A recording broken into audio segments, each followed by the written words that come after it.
ये पैरेललोग्राम है A B C D, ठीक है। अब इसमें दे रखा है diagonal AC of a parallelogram A B C D bisects angle A. अब इसका क्या मतलब हुआ, बाइसेक्ट्स एंगल ए? एक डायगोनल है एसी, उस पैरेललोग्राम है, एक पैरेललोग्राम है एबीसीडी, उसमें डायगोनल है एसी, उसने बाइसेक्ट कर रखा है एंगल ए को। हाँ, तो इसका क्या मतलब एसी ने गिवन में एक तो हमारे पास आ जाएगा पैरेललोग्राम ठीक, A B C. Parallelogram ABCD. अब एसी बाइसेक्ट एंगल है, इसका क्या मतलब हुआ, कौन सा मैथमेटिकली क्या मतलब होता है बाइसेक्ट का? काट रही है इक्वल पार्ट में। इक्वल पार्ट में काट रहा है, तो कौन कौन से एंगल इक्वल हुए फिर? कौन कौन से ये एंगल? ए हाँ डी सी बी हाँ। और D A B. D A B तो पूरा एंगल ए है। डी ए बी ये तो पूरा एंगल ए है। इसको अच्छा दो हाँ सर, इक्वल पार्ट में काट रहा है एसी। डी, एक तो डी सी बी और डी ए बीसीबी सी। तो ऊपर हो जाएगा, ये तो इधर आ जाएगा। बेटे ध्यान से पढ़ो ना। एसी बाइसेक्ट्स एंगल ए। एसी बाइसेक्ट कर रहा है इस एंगल को, तो इसका क्या मतलब हुआ? एसी एंगल ए को बाइसेक्ट करता है, तुमने कहा दो इक्वल पार्ट में डिवाइड करता है, तो कौन कौन कौन से इक्वल हुए फिर? कोई इक्वल पार्ट में बाइसेक्ट करता है, हम्म। डी ए सी और C A B. D A सी और सी ए बी, तो हाँ, तो इसका यही मतलब हुआ ना कि angle D A C equal to angle C A B. C A B ठीक है, ये हमें गिवन है। अब प्रूव क्या करना है? प्रूव करना है, it's bisect angle C also. तो to prove it bisects angle C, तो इसका क्या मतलब हुआ? वो क्या शो एंगल सी करना को भी पड़ेगा? बाइसेक्ट कर रहा है क्या? हाँ, तो इसका मतलब हमें क्या शो करना पड़ेगा? कि एंगल सी को भी इक्वल पार्ट में काट रहा हाँ, तो मैथमेटिकली लिखो ना, इसका मतलब एंगल। है। एंगल डी सी ए हाँ, angle D C A equal to equal to B C A. B C A, तो ये हमें प्रूव करना है। ठीक हम्म। है, तो हमें ये प्रूव करना है कि ये और ये एंगल इक्वल है। हमें ये पता है कि ये वाला एंगल और ये वाला एंगल इक्वल है। ठीक है, ये हमें पता है। अब हमें ये प्रूव करना है कि ये और ये एंगल इक्वल है। और क्या प्रूव करना है? A B C D is a rhombus. तो सेकंड जो मुझे प्रूव करना है, that is A rhombus. B C D is a rhombus.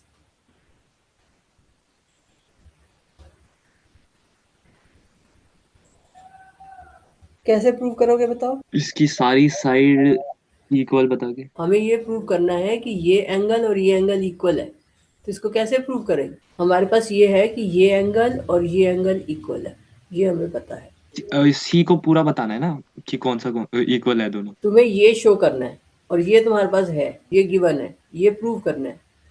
तो ये प्रूव करने के लिए क्या करें कि ये एंगल और ये एंगल इक्वल हो। तुम्हें ये पता है कि ये पैरेललोग्राम है। इनको अल्टरनेटिव इंटीरियर एंगल करके। ऑल्टरनेट इंटीरियर एंगल कौन सा है, ये तो बताओ ना, कि ये एंगल और ये एंगल ऑल्टरनेट इंटीरियर एंगल है, कुछ बताओगे तभी तो। D C A D C A. हाँ, एंगल डी सी ए। और angle D hmm. A C, D A C. D A C. D C A और D A C interior alternate नहीं नहीं, इंटीरियर एंगल होंगे। सी A B sorry, हाँ C A B. Is equal to angle C A B. Alternate interior angle equal क्यों है ये? Alternate, क्योंकि हाँ, ऑल्टरनेट इंटीरियर एंगल कब इक्वल होते हैं? जब जेड फॉर्म बन रही हो। जेड फॉर्म तो बन रही है, बट हमेशा इक्वल होते हैं? उसके लिए कोई रिक्वायरमेंट होती है कि नहीं? ऑल्टरनेट इंटीरियर एंगल्स या कॉरस्पॉन्डिंग एंगल्स या ये सारे रिजल्ट्स कब ट्रू होते हैं? हमेशा इक्वल होते हैं? कोई कंडीशन होती है कि नहीं कि हमेशा इक्वल होते हैं? ये जो हाँ, एंगल है ऊपर वाला, ये एंगल डीसी के साथ बन रहा है, और नीचे वाला एंगल जो है वो एबी के साथ बन रहा है। तो डीसी और एबी क्या होनी चाहिए? बी सी ए बी से डीसी और एबी कैसी लाइंस होनी चाहिए? पहले। पैरेलल। तो डीसी जो है वो एबी के पैरेलल है, इसलिए ऑल्टरनेट इंटीरियर एंगल्स हैं। ऑल्टरनेट इंटीरियर एंगल्स इसीलिए इक्वल हैं क्योंकि डीसी और एबी पैरेलल है। अब डीसी और एबी क्यों पैरेलल है? डीसी और एबी पैरेलल क्यों है? हमें दे रखा है डीसी और एबी पैरेलल है। नहीं, क्या दे रखा है? हमें क्या दे रखा है? हमें दे रखा है कि A B C D parallelogram है बस। हाँ, तो एबीसीडी पैरेललोग्राम होता है, तो जो अगर पैरेललोग्राम दे रखा है तो उससे का क्या मतलब होता है? पैरेललोग्राम अगर हमें दे रखा है तो इसका क्या मतलब होता है? मैथ्स में पैरेललोग्राम का क्या मतलब होता है? कोई सी भी, मतलब डेफिनेशन। हाँ, डेफिनेशन। कोऑर्डिनेटर जिसके सारे पेयर मतलब अपोजिट पेयर जो होते हैं वो सारे सेम होते हैं, पैरेलल होते पैरेलल होते हैं, तो इसमें ऑपोजिट साइड्स कौन कौन सी हैं? हैं। D C A B. DCA भी ऑपोजिट साइड्स हैं, तो वो पैरेलल होती हैं। हमें पैरेललोग्राम दे रखा है ये यहाँ पर, है ना? हम्म। तो इसलिए हम्म। डीसी और ए भी पैरेलल हुए, इसीलिए अल्टरनेट एंगल्स इक्वल हुए। समझ में आई बात? हम्म। तो अब एंगल डी सी ए जो है वो एंगल सी ए बी के इक्वल है। अब ये इधर एंगल डी ए सी का ऐसी देखो, दूसरा अल्टरनेट एंगल क्या बन रहा है? Angle D A C equal to B C A, तो this equal to angle B C A. ठीक है, हम्म। तो ये एंगल बी सी ए के इक्वल है। डी सी ए जो है वो ऑल्टरनेट बी सी ए इंटीरियर के इक्वल है। ठीक है, इसके लिए भी सेम रीजन आएगा। अब यहाँ पर कौन सी लाइंस पैरेलल चाहिए? D A D C, D A C किसके साथ बन रहा है? कौन सी लाइन के साथ बन रहा है? डी सी डी ए सी कौन सी लाइन के साथ बन रहा है? डी ए सी हाँ, डी ए सी पैरेललोग्राम की कौन सी साइड से बन रहा है? कौन सी साइड के साथ बना रहा है? डी सी गई। हाँ। ये एंगल पैरेललोग्राम की कौन सी साइड के साथ बन रहा है? ये एंगल दिख रहा है, ये वाला जहां मैंने टिक लगाया हुआ है, ये हाँ हाँ। पैरेललोग्राम की कौन सी साइड के साथ बन रहा है? D A C. डीएसी तो एंगल है, पैरेललोग्राम की कौन सी साइड है? अच्छा डी ए डीए। और ये वाला एंगल किसके साथ बन रहा है, इधर वाला? सी बी के। सीबी के। अब डीए और सीबी पैरेलल है, हाँ। तो यहाँ पर रीजन क्या आएगा? DA parallel to CB C B. And alternate angle. ठीक है ना? तो ऑल्टरनेट एंगल्स इक्वल होंगे क्योंकि लाइंस पैरेलल हैं। ठीक है, समझ में आई बात कि नहीं? जो मैंने लाइंस वगैरह पढ़ाया था, जब ये चीजें पढ़ाई थी, तो तुम वो सब उसको तुमने भुला दिया। अगर पीछे का याद नहीं रखोगे तो कैसे होगा? अब तुम्हें पता है कि ये एंगल जो है डी सी ए और बी सी ए, ये इक्वल है। डी सी ए नहीं, सॉरी, डी ए सी और C A B, D A सी और सी ए बी इक्वल है। तो इस चीज को अब यूज करो, ये जो गिवन है। अब ये दोनों इक्वल हैं, ठीक है? हाँ। ये डी सी ए और सी ए बी, ये डी ए सी ये वाला और सी ए बी, ये आपस में इक्वल हैं। अब ये दोनों इक्वल हैं तो हमारे पास क्या आ जाएगा इससे? ओ, देखो देखो, इसको अगर मैं कहूँ एंगल वन, ठीक है, और हाँ इसको कहूँ एंगल टू, तो हाँ हमारे पास क्या है? Angle one equal to angle two, है ना? अब हाँ ये वाला जो एंगल है, ये एंगल और ये एंगल इक्वल है, तो ये भी एंगल वन हो गया। और ये एंगल हमने कहा इक्वल है, तो ये एंगल टू हो गया। तो ये दोनों आपस में इक्वल हो जाएंगे ना? हाँ, क्योंकि जब ये भी इक्वल है। जब ये डीएसी और सीएबी, जब ये और ये इक्वल हैं, तो ये और ये इक्वल होंगे ना? हाँ हाँ आ गया। हाँ हाँ। B A C equal to angle B A C equal to angle D C A.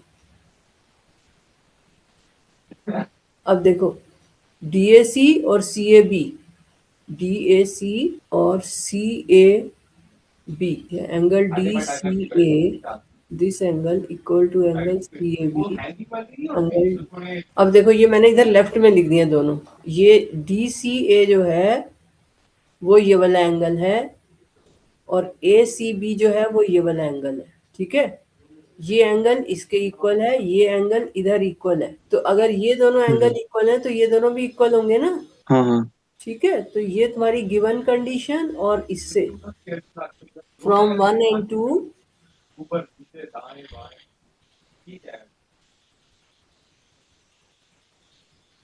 Angle B C A equal to B A C. B C A और ए सी बी एक ही बात है। बी सी ए लिखे या ए C B लिखे, एक ही बात है। बी सी ए भी यही एंगल है, और ए सी बी एक्चुअली थोड़ा सा वो लिखने में नोटेशन अलग होगी ना, ऊपर नीचे की, तो तुम्हें सेम दिखाई नहीं दे रहा है। ये यहाँ पे एंगल बी सी ए लिखो, सेम लिखो, ये बी सी ए, ये नोटेशन। अब देखो, ये डी सी ए और बी सी ए इक्वल है। हाँ। ये ये जो दोनों की लेफ्ट हैंड साइड है, ये आपस में इक्वल है, तो राइट हैंड साइड भी इक्वल होगी ना? हाँ ये इसके इक्वल है तो ये इसके इक्वल होगा। तो angle C A equal to B A C. तो सेम नोटेशन में लिखोगे तो ठीक रहेगा, अदरवाइज फिर कंफ्यूजन होता है। ये हमारे पास आ गया from from 1 and 2 angle C A B equal to angle D A C. ठीक है, समझ में आया कि नहीं? ठीक है, अब क्लियर होगा। हाँ हाँ। अब मैंने एग्जैक्टली सेम नोटेशन लिख दी है, डीसीए और बीसीए जो ये लिखी है ना, सेम नोटेशन, क्योंकि बीसीए को हम एसी भी लिख देते हैं तो वो हमें अलग दिखाई देता है। अगर ऐसे नोटेशन से डिफिकल्ट लगता है तो ऐसे कर सकते हो शुरू में कि एंगल डी सी ए, जैसे हमने लिखा ना D C A equal to B C A, तो इसको एंगल 1 एंगल 2 लेकर के एंगल 1 एंगल 2 की टर्म्स में भी कर सकते हो। तो तुम ऐसे कर सकते हो, फिर जैसे हमें यहाँ पे शुरू में ले लेना इस तरह से कि लेट एंगल डी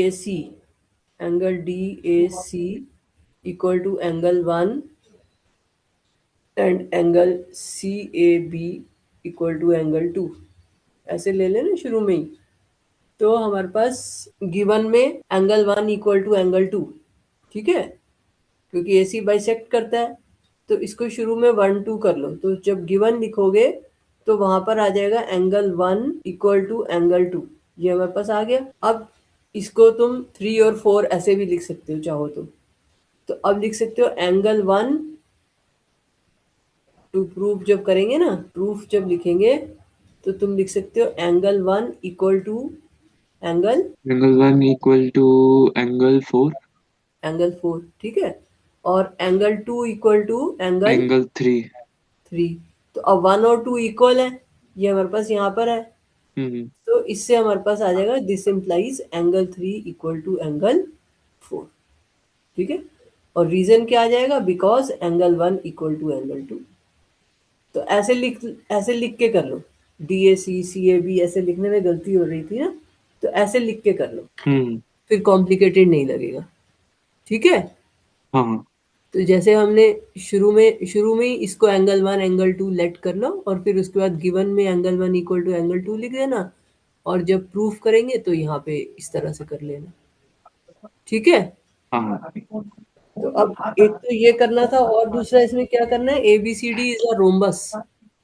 तो रोम्बस कैसे प्रूव करेंगे, रोम्बस में क्या होता है? रोम्बस हम्म, स्क्वायर जैसा ही होता है, बस मतलब बस क्या स्क्वायर ही होता है पूरा। स्क्वायर होता है, इसकी स्क्वायर में तो चारों साइड्स क्या होती हैं, इक्वल होती है। इक्वल होती हैं, और रोम्बस में उसमें भी चारों साइड इक्वल होती है। उसमें भी चारों साइड्स इक्वल होती है, पर स्क्वायर में जो एंगल्स हैं वो वो 90 डिग्री 90 बनता है। डिग्री होते हैं, ठीक है ना।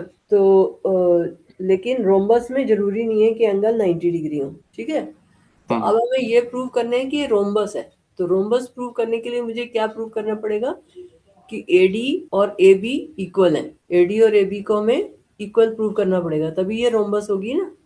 हाँ हाँ। पैरेललोग्राम तो है ही सही, तो ऑपोजिट साइड्स तो इक्वल है ही है इसमें, लेकिन साइड वाली एडजेसेंट साइड्स भी इक्वल हैं, ये हमें प्रूव करना पड़ेगा। तो अब AD और AB को कैसे इक्वल प्रूव करें, अभी तक हमने प्रूव किया angle 1 equal to angle 4, angle 2 equal to angle 3, ये हमने प्रूव कर दिया, ठीक है। तो कैसे प्रूव करोगे कि ये साइड और ये साइड इक्वल है? ए बी डी सी तो अपोजिट साइड है, इक्वल होते हैं पैरेललोग्राम में। हाँ, ऑपोजिट साइड्स इक्वल होती हैं, ठीक है। DC और AB इक्वल है, DA और BC इक्वल है, और हमें तो ये प्रूव करना है ना DA और AB इक्वल है। टी ए और ए बी। यही तो प्रूव करना है कि चारों साइड्स इक्वल हैं। उसमें तो पूरा ए बी सी डी करना है ना। क्या? उसमें तो पूरा करना है। ABCD का रोम्बस, ABCD को रोम्बस प्रूव करने के लिए एडजेसेंट साइड्स इक्वल प्रूव करनी पड़ेंगी ना। अच्छा। एडजेसेंट साइड्स इक्वल प्रूव करोगे तभी तो रोम्बस होगा, वो पैरेललोग्राम तो ऑलरेडी दे ही रखा है तुम्हें। पर जब डी सी और ए बी पैरेलल होगा और डी सी और ए बी इक्वल होंगे, तो फिर हाँ, डी ए बी और बी ए बी भी तो पैरेलल वही इक्वल तो हो ही जाएंगे ना। DA और AB क्यों इक्वल होंगे? DC और AB इक्वल है, ऑपोजिट साइड्स इक्वल है, साथ साथ वाली साइड्स इक्वल है, ये कहाँ है? ऑपोजिट साइड्स इक्वल है ना, साथ साथ वाली इक्वल है, ये कहाँ दे रखा है? अच्छा, ये भी तो हो ही जाएंगे ना। कैसे? जब वो जैसे ऊपर किया था, जैसे इसमें ही किया था एंगल में, कि जब ये दोनों इक्वल हो ही रही हैं तो ये एंगल भी है, साइड्स भी। तो रीजन क्या दोगे? रोम्बस में तो शायद एडजेसेंट एंगल्स इक्वल होते हैं। देखो, ऐसे ऐसे समझो, तो ऐसे समझो कि ये और ये एंगल इक्वल थे, अगर मान लो ये एंगल x है तो ये एंगल कितना हुआ, x हुआ, ठीक है। ये दोनों x हुए। अब ये ऑल्टरनेट एंगल से ये भी x आ जाएगा, ये भी x आ जाएगा, हाँ हाँ। ठीक है?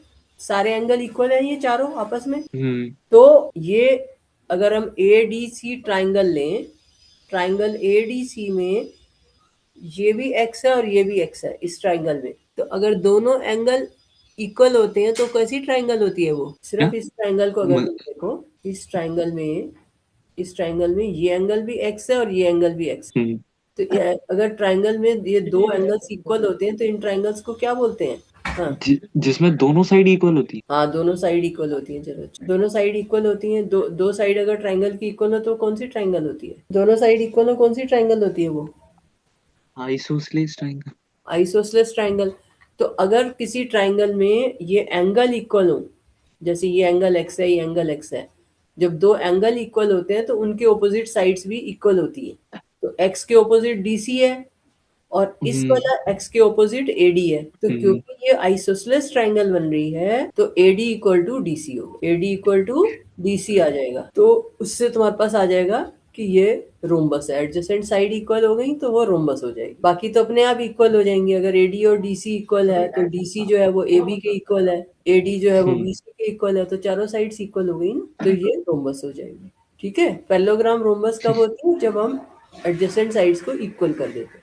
तो इसको ऐसे x लेके कर लो तो ऐसे तुम्हें आसानी से समझ आ जाएगा। ठीक है।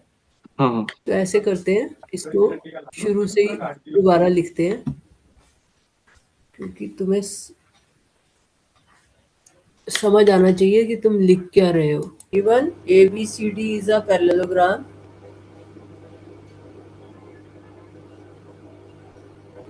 और क्या दे रखा था हमें? Angle BAC equal to angle, क्या दे रखा था रोल? Angle B, D A C, C A B, C A B, CA, B. इसको कह दो इक्वल टू x से। ठीक है। हम्म। कि हमने इसको x नाम दे दिया। अब इससे तुम्हें आसानी हो जाएगी लिखने में। ठीक है। To prove angle DCA equal to angle ACB, ये हमें प्रूव करना है।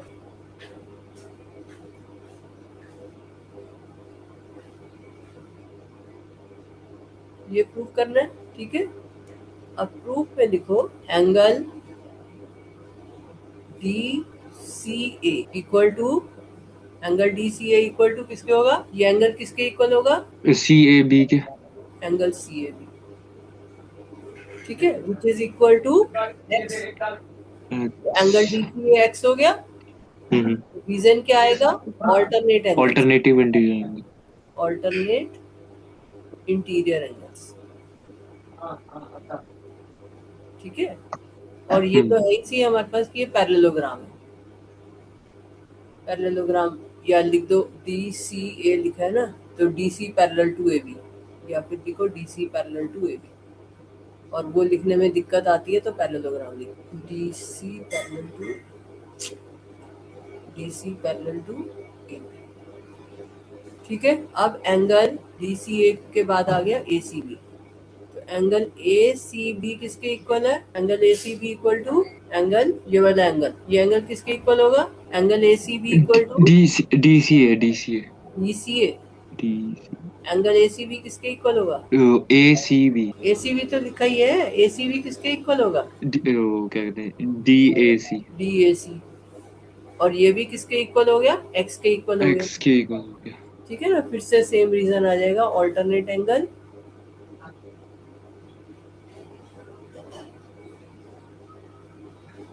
And AD parallel to BC। ये तुम्हें समझ आना चाहिए कि लाइंस पैरेलल है इसलिए ऑल्टरनेट एंगल्स इक्वल है। तो अब दिस यहाँ पर हमारे पास आ गया, this implies angle DCA equal to angle ACB। तो ये तो हमें यही प्रूव करना था कि DCA और ACB इक्वल हो। तो DCA इक्वल टू ACB हो गया और ये भी x है और ये भी x है। ठीक है ना। तो इक्वल हो गए। अब क्योंकि ये एंगल्स इक्वल है तो ये ट्राइंगल में ये साइड और ये साइड इक्वल है, आइसोसेलेस ट्राइंगल हो गई ना ये। In triangle ADC, in triangle AD, AD is equal to AC. Reason क्या आएगा? Isosceles triangle. ठीक है, आइसोसेलेस ट्राइंगल की डेफिनेशन क्या होती है? आइसोसेलेस ट्रायंगल की hmm, the two sides are two sides are equal, isosceles triangle. तो इसमें रीजन क्या लिखोगे? यहीं पे लिख दो reason. In a triangle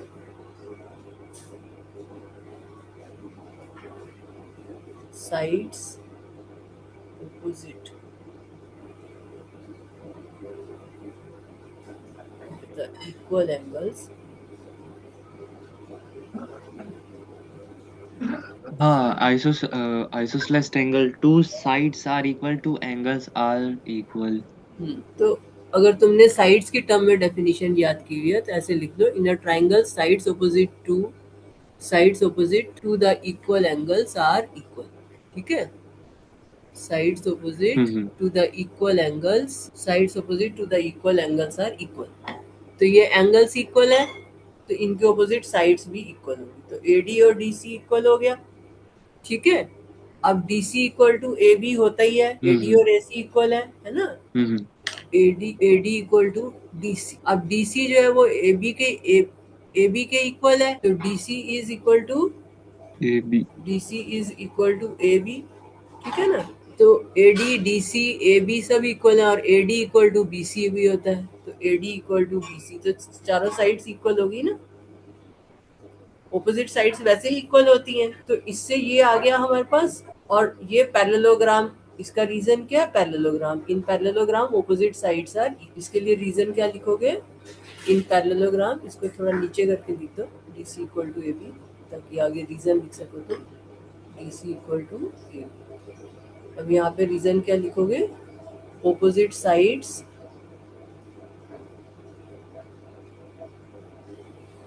of a parallelogram are equal,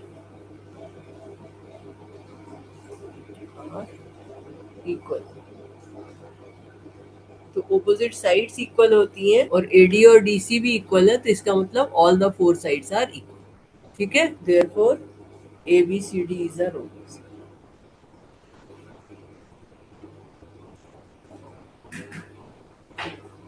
ठीक है, समझ आ गया? तो ऐसे लिख के तुम्हें आसानी हो जाएगी, एंगल 1 एंगल 2 से भी ज्यादा अच्छा है, ऐसे कर दो इस। ठीक, हाँ हाँ। Clear? Hmm angle in which AC bisects angle A as well as angle C। अब इसका क्या मतलब हुआ? Diagonal AC bisects angle A as well as angle C। AD diagonal है, वो बाइसेक्ट कर रही है बी को भी और डी को भी कर रही है इक्वल में। B को और D को ध्यान से पढ़ो और फिर बताओ मुझे कौन सा डायगोनल बाइसेक्ट कर रहा है? बीडी। AD, AD लिखा बीडी। हुआ है? हाँ, क्या लिखा हुआ है?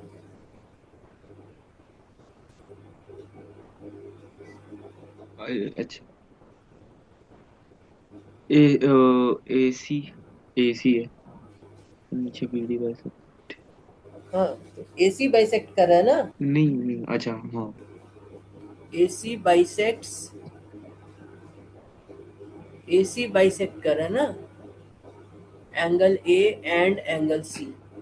AC bisects angle A and angle C, ये दे रखा है ना। हाँ हाँ। शो क्या है?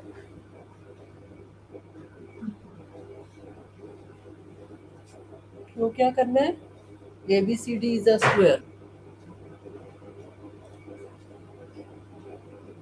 is a square. BD bisects angle B as well as angle D. BD bisects angle B and angle D, ये शो करना है। अब AC बाइसेक्ट करता है एंगल A को, ये यहाँ पे ये एंगल कितना होगा और ये एंगल कितना होगा? इक्वल होंगे। इक्वल होंगे, तो ये टोटल एंगल कितना होता है रेक्टेंगल में? ये थ्री एंगल कितना सिक्सटी होता है? थ्री थ्री सिक्सटी सिक्सटी 360 अच्छा, होता है। ट्रायंगल में 90। 90। तब AC एंगल है बाइसेक्ट करता है, तो ये एंगल कितना हुआ? 90 को बाइसेक्ट करेंगे तो ये एंगल कितना आएगा? ये एंगल कितना हुआ? 90 का हाँ? हाफ। हाँ, 90 90 का हाफ कितना होता है? 45। 45, और ये भी 45 डिग्री हो गया। ठीक है, अब इसी तरह से यहाँ पे भी बाइसेक्ट कर रहा है, तो ये एंगल कितने हुए? वो भी 45 55। 45 45। हाँ 45 45। ठीक है, तो ये हमें गिवन है, AC bisects angle A and angle C, तो इसका मतलब ये एंगल जो है 45 45 हो। अब हमें ये प्रूव करना है कि ABCD स्क्वायर है और BD बाइसेक्ट करता है। अब ये एंगल 45 डिग्री है, ये एंगल 45 डिग्री है, तो ABC ट्राइंगल में ये साइड और ये साइड क्या हो गई? इक्वल। इक्वल, जैसे अभी हमने कहा था। ठीक है ना, वही रूल लग जाएगा ना। ठीक है ना, इक्वल साइड्स हो गई, तो हम क्या लिखेंगे? ए बी और B angle equal. Angle BAC is equal to angle A D C CA equal to B 45 A. Degree. ठीक है, this implies BAA is equal to BC। तो रीजन क्या लिखोगे? A C bisect. AC bisect तो कर दिया ना हमने, 45 डिग्री ले लिया। BA इक्वल टू BC का क्या रीजन लिखोगे? अपोजिट एंगल है जो।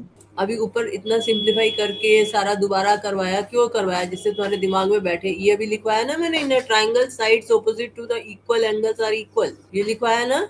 अपोजिट, ये एंगल इक्वल होते हैं। अगर एंगल ऑपोजिट हो तो उनके ऑपोजिट साइड्स भी इक्वल होती है ना, ये तो लिखवाया था अभी तुम्हें। साइड्स हाँ opposite to the equal angles are equal. हाँ हाँ। तो फिर ये तो पुराने रिजल्ट्स हैं जो तुमने पढ़े हुए हैं। तो यहाँ पर फिर सेम रीजन लिख देंगे, इन अ ट्राइंगल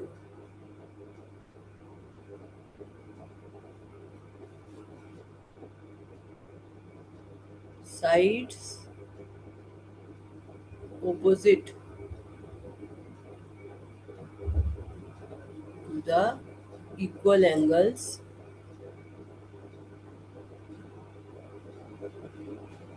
equal।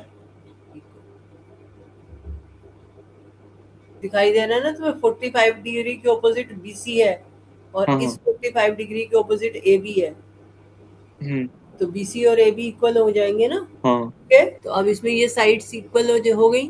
अब ये जो रेक्टेंगल है ये स्क्वायर बन गया। तो यहाँ पे लिख दो, this implies ABCD is a square.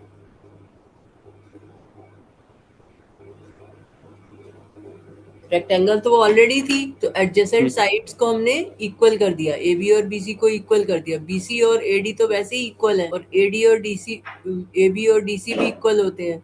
Opposite sides तो वैसे ही इक्वल होती है रेक्टेंगल में।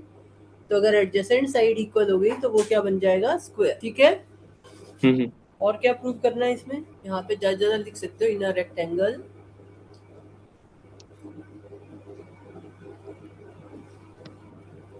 चाहो तो ये यहाँ पर बीच में लिख सकते हो, ABCD इज अ रेक्टेंगल। यहाँ पे ब्रैकेट में लिख दो, because if adjacent sides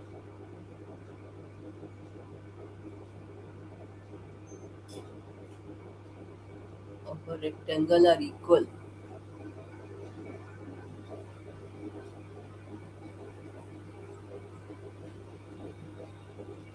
then it is a square.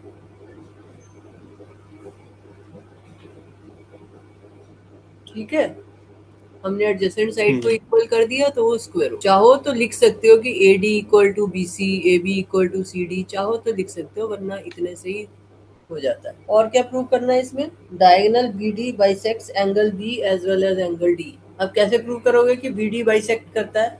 तुमने ये प्रूव कर दिया कि स्क्वायर है। ऑल्टरनेटिव इंटीरियर एंगल ले लेंगे ना। हाँ, तो ऑल्टरनेट इंटीरियर एंगल से क्या आएगा? तो ये बी डी, बी डी क्या, sorry, A D B ADB। हाँ, और इक्वल आएगा मेरे, तो इक्वल। हमें तो प्रूव करना है बाइसेक्ट करता है। ये एंगल इस एंगल के इक्वल होगा, उससे क्या करोगे बताओ? देखो, मैंने तुम्हें समझाया था कि स्क्वायर जो होता है उसमें डायगोनल आपस में परपेंडिकुलर होते हैं। ठीक है, ये रिजल्ट दिया था कि diagonals of a square are perpendicular. तो क्योंकि डायगोनल परपेंडिकुलर होते हैं तो ये एंगल 90 डिग्री होता है, ये हमने कल प्रूव भी किया था, और ये एंगल भी 90 डिग्री होगा। तो क्योंकि स्क्वायर के डायगोनल जो होते हैं आपस में परपेंडिकुलर होते हैं, तो ये और ये एंगल 90 डिग्री होता है। जब ये एंगल 90 डिग्री हो गया तो ये थर्ड एंगल तुम निकाल सकते हो, और इसमें ये वाला एंगल निकाल सकते हो। ट्राइंगल में, दोनों ट्राइंगल्स में थर्ड एंगल निकाल सकते। ठीक है, ये कल रिजल्ट हमने प्रूव किया था कि diagonals of a square are perpendicular to each other. किया था ना। हाँ वो चारों का बताना था, जो मतलब जो चार ट्रायंगल थे उनका 90-90 जाता था। हाँ, क्योंकि स्क्वायर के डायगोनल्स परपेंडिकुलर होते हैं, बाइसेक्ट करते हैं, वो सब हम यहाँ पे यूज कर सकते हैं। तो ये यहाँ पर angle AOB in triangle AOB, angle AOB equal to 90 degree. क्यों? Because diagonals of a square are perpendicular to each other.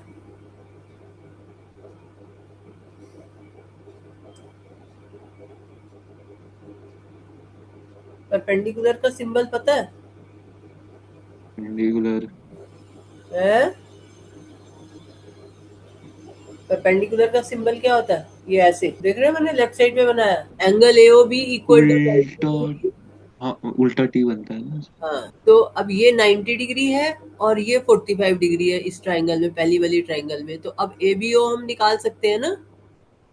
ठीक है, तो AOB 90 डिग्री है। दिस इम्प्लाइज, ये यहाँ पे लिख सकते हो, एंगल BAO के डायगोनल्स इक्वल भी होते हैं, बाइसेक्ट, बाइसेक्ट से भी कर सकते हो कि डायगोनल्स इक्वल होते हैं और बाइसेक्ट करते हैं, तो ये OA जो है वो OB के इक्वल होगा। डायरेक्ट इसी से कर लो, इतना भी लिखने की जरूरत नहीं है। 90 डिग्री से भी कर सकते हो, थर्ड एंगल निकाल लो, या बाइसेक्ट से भी कर सकते हो। चलो हम 90 डिग्री से कर लेते हैं। तो एंगल BAO यहाँ पे लिखो, also angle AOB plus angle BAO plus angle ABO equal to 180 degree. तो ये सम 180 डिग्री होता है। तो एंगल ABO कितना हो जाएगा? एंगल ABO हम निकाल सकते हैं, ये 90 डिग्री है, ये 45 डिग्री है, plus angle ABO equal to 180 degree. तो दिस इम्प्लाइज 90 और 45 को ऐड करो पहले। 90 प्लस 45 कितना हुआ? 135। तो this equal to 135 plus ABO, angle ABO equal to 180 degree. So this implies angle ABO equal to 45 degree. ठीक है, तो अब ये एंगल 45 डिग्री आ गया, ये वाला एंगल। इसी तरह से similarly in triangle, similarly in triangle BOC। अब BOC में भी सेम सिचुएशन है, ये एंगल 90 डिग्री है, ये 45 डिग्री है, तो ये एंगल 45 डिग्री होगा। तो यहाँ सिमिलरली लिख करके लिख दो, angle OBC equal to 45 degree. Angle OBC equal to 45। ठीक है, तो अब हमारे पास क्या आ गया? OBC, ये भी 45 डिग्री हो गया, ये भी 45 डिग्री हो गया, तो ये दोनों एंगल इक्वल हो गए, तो BD बाइसेक्ट्स एंगल B। ठीक है, समझ आ गया? तो therefore angle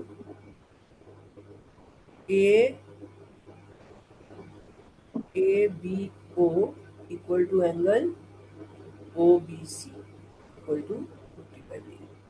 So this implies BD bisects angle B.